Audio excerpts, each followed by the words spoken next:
શા કારણે આ સરકારી સ્કૂલોની અંદર સંખ્યા નથી? તમે જુઓ તો ખરા, આ બધી પ્રાઇવેટ સ્કૂલોની અંદર 3-3 લાખ રૂપિયા ફી ભરી સ્ટુડન્ટો ભરવા તૈયાર છે.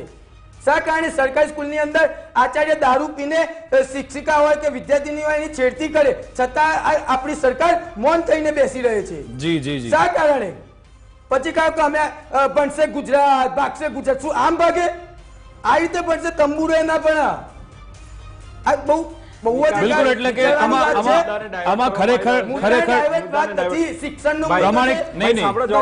રાજુભાઈ અને દક્ષભાઈ છે કે ઘણા કોંગ્રેસના નેતાઓની શાળા પણ હોય છે અને પછી આવા દવામાં આવશે. દક્ષભાઈ મારી ટીમને કહીશ આ બંનેનો ઓડિયો અત્યારે ડાઉન કરે, આ બંનેનો ઓડિયો અત્યારે ડાઉન કરે. વાસ્તવિકતા અત્યારે એ પણ છે નહીં. દક્ષભાઈ સરકારી શાળાની અંદર આચાર્યો દારૂ પીને દક્ષભાઈ એમાં ફેરફાર થવા જરૂરી છે.